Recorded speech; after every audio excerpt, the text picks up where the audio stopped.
हरिओम. योगदास उवाच. योगदासांचे प्रवचन. ज्ञानानंद भाग 2. ज्ञानानंद. ज्ञान आणि आनंद याचे अर्थ माहीत करून घेतल्यावर आता ज्ञान अधिक आनंद बरोबर ज्ञानानंद जाणून घेऊ. आपण पाहिले की अध्यात्मात ज्ञान म्हणजे केवळ आत्मज्ञान. भौतिकाचा देह जीवित ठेवण्यासाठी आणि देह जीवित राहील इतकाच उपयोग करून, अगदी अत्यावश्यक इतकाच वापर करून आध्यात्मिक जीवन जगणे, त्यायोगे आत्मज्ञान प्राप्त करणे, त्यायोगे आत्मानुभूती प्राप्त करणे आणि त्यायोगे मुक्ती मिळवणे, हाच मानवी जन्माचा एकमेव उद्देश आहे. अशा प्रकारे जेव्हा आपण वर्तन करतो, आपण आचरण करतो, जीवन व्यतीत करतो, तेव्हा आपल्या आयुष्यामधून सुखदुःख क्षीण होते आणि आपण आनंदानुभव घेऊ लागतो. हळूहळू जाण येते की आपल्या जीवनात सुखदुःख असे काहीही अस्तित्वात नाही. सुख किंवा दुःख ही आपली वैचारिक समजूत आहे, या आपल्या मानसिक भावना आहेत. ज्ञानाने जेव्हा आपली बौद्धिक उन्नती होते तेव्हा आपल्या लक्षात येते की येथे आपल्या जीवनात जे काही घडत आहे ते आपले संचित संपविण्यासाठी घडत आहे. त्या व्यतिरिक्त येथे आपले आपण काहीही घडत नाही. नियती आपल्या संचिताची काळजी घेते आणि त्यासाठी नैसर्गिकपणे आपल्या जीवनात घडामोडी होत जातात. त्यात वैभव, दारिद्र्य, चांगले, वाईट, सुख, दुःख असे काहीही नाही. जे काही होते ते संचितानुसार संचित संपविण्यासाठी होत असते. आता आपण अज्ञानाने भौतिक वस्तू जगताच्या भोगापवर्गतेच्या आहारी जाऊन त्यात मुद्दाम बदल करतो, आपल्या संचितात नसलेले उपभोग घेतो, आपल्या संचितात असलेले परंतु आपल्याला तापदायक वाटत असलेले आपण दूर सारतो इत्यादी. अशा आपल्याच उपद्व्यापामुळे नियतीने दिलेल्या नैसर्गिक जीवनात उलथापालथ होते आणि आपण भौतिकाच्या आहारी जाऊन आयुष्य जगू लागतो. यामुळे आपले संचित तसेच शिल्लक राहते आणि त्यात भर होते. आपण मुक्त न होता आपले जन्ममरणाचे फेरे सुरू होतात. परंतु जर आपण आपल्या नियतीला, प्रारब्धाला, नैसर्गिक परिस्थितीला साथ दिली, त्यासाठी पूरक असे आचरण केले तर आपण सहजच विनाकष्ट आपोआप मुक्त होतो. त्यासाठी विशेष असे काहीही करावे लागत नाही. जर आपल्याला आत्मज्ञान प्राप्त झालेले असेल तर हे सर्व सहजच घडते. आपण याविरुद्ध आचरण करत नाही. आपल्याला सौख्य होईल असे काही घडले तर आपल्या लक्षात येते की हे सौख्य देहाला होत आहे.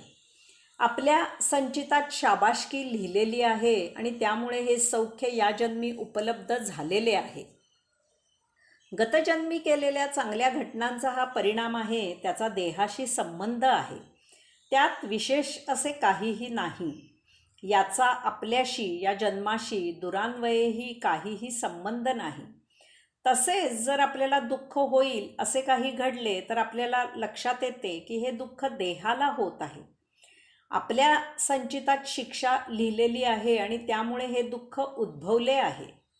त्याचा देहाशी संबंध आहे. गतजन्मी केलेल्या प्रमादावर ह्या जन्मी हे औषध दिले जात आहे. त्यात विशेष असे काहीही नाही.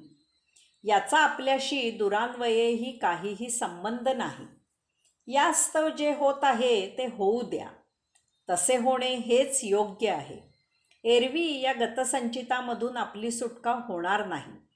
त्यासाठी हे सर्व सहन करावे लागते. यात सुख किंवा दुःख असे काहीही नाही. यामुळे आपल्याला सुख किंवा दुःख अशा भावना होत नाहीत. आपण या पलीकडे त्याच्या अतीत निघून जातो. तेथेच आनंद असतो. आता आपण दुःखात सुखाला हसतो आणि सुखात दुःखाला हसतो. याचा सुंदर परिणाम म्हणून या ज्ञानायोगे आपण सुखदुःखामधून कायमकरिता मुक्त होतो. आपल्या जीवनात आनंद आणि आनंद फुलून येतो. आपण सदानंदी, नित्यानंदी, कैवल्यानंदी राहू लागतो. हाच ज्ञानानंद असतो. लक्षणे. ज्ञानानंद कितीही समजावून दिला तरी त्याची लक्षणे माहीत करून घेतली की त्याची जास्त चांगली ओळख होईल. यासाठी आता आपण ज्ञानानंदाची काही लक्षणे पाहूया. सदा त्यातची रंगला. ज्ञानानंदी सदा सर्व काळ आत्मसन्मुखच असतो. कर्मयोगापुरता असतो, त्यापासून काही काळ दूर झाल्यासारखा आपल्याला वाटतो. कारण गवई गात असताना जसा गवयाच्या मागे तानपुरा सतत वाजत असतो, त्याप्रमाणे कर्मयोग करताना आत्मानंदीच्या अंतःकरणातील आत्मभान कधीही सुटत नाही. एक क्षण असा नाही की त्याला आत्मभान नसते. तो आत्मज्ञानाशिवाय अन्य काहीही बोलत नाही, चालत नाही, जगत नाही. त्याच्याजवळ तुम्ही काहीही विषय बोला, तो त्यामधून काहीतरी धागा पकडून तुमच्याजवळ आत्मज्ञानाबद्दल बोलायला सुरुवात करतो. तुम्हाला ज्ञानदुग्धाचे सचैल स्नान घालतो आणि तुमच्यावर आनंदाचा पेहराव चढवतो. ज्ञानानंदीला वेळ कसा व्यतीत करायचा ही काळजी नसते, कारण तो सदा ज्ञानचिंतनात रत असतो. तो प्रायः आत्मभानच जगत असतो.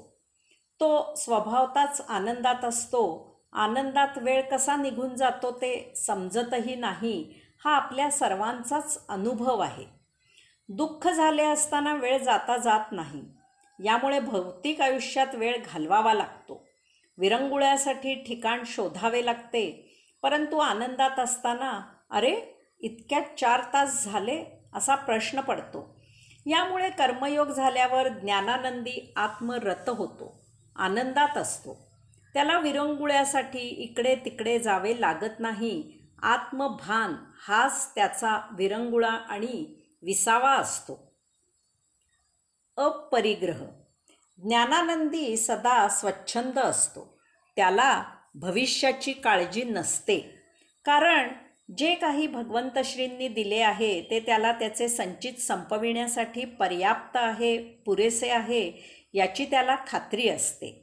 भविष्यात संचित संपविण्यासाठी जे जे लागते ते भगवंतश्री त्यावेळी उपलब्ध करून देतात, यावर त्याचा भरवसा असतो. तो भविष्याची काळजी करत नाही.